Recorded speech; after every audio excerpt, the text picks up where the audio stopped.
Hello mga boss, mayroon ako ipakita sa inyo yung plan. Ito yung proposed two-story residential building. Ito yung kalahatan na plan.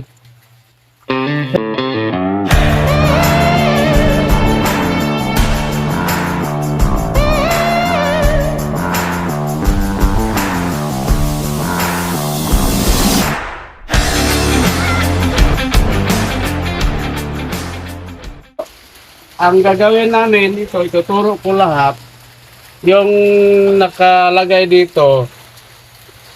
At saka mag-umpisa kami dito sa dining. Ito yung dining, nandito yung entrance. Tapos ito living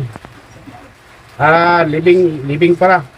Tapos ito naman yung area na to, ang kalakihan nito is 4,000. Ito naman yung sa kabila, ang sukat kalakihan nito is 6,000.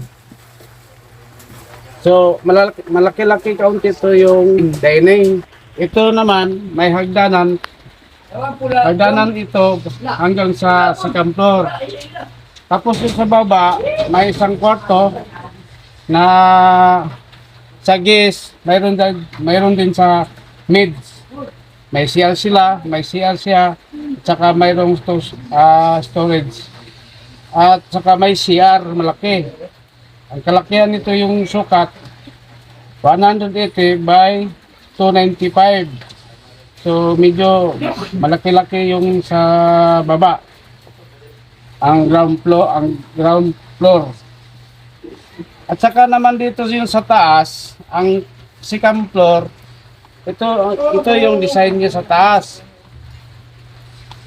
Mayroon siyang tatlong kwarto. Ito yung sa master bedroom, yung sukat sa CR niya 300 by 400. So makikita niyo sobrang laki. Yung mga kwarto dito sa taas, yung master, mabot siya ng sukat na 500 by 400.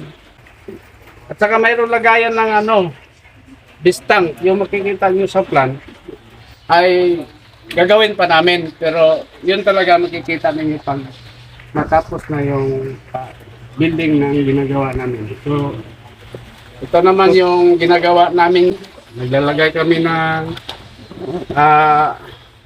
bakal sa taas para sa buhos for slab. Saka ito naman sa mga window naman to. So wala pa tayo na file diyan. Saka mo natin i-explain ito. Bintana, hindi ko muna i-explain to lahat kasi wala pa man kami na file sa taas. Ano ko na lang. Basta ito lahat naka blueprint ito. Saka ito yung mga sukat na mga basta kalahatan na to. May plumbing, may electrical, nandito lahat. So, nandito na lahat. So, naka-drawing na lahat ito. Ito yung disenyo ng ginagawa namin. At saka, pakita ko sa inyo, yung nakikita nyo sa bahay na to, mayroon kompleto na yan. May gate, at saka yung sa harap na may nakatiles din sa labas, at saka yung canopy. At saka yung canopy yun sa taas, yung roof, at saka yung sa mga bintana, nandyan na lahat. Yun na ang finish namin. Hanggang sa muli.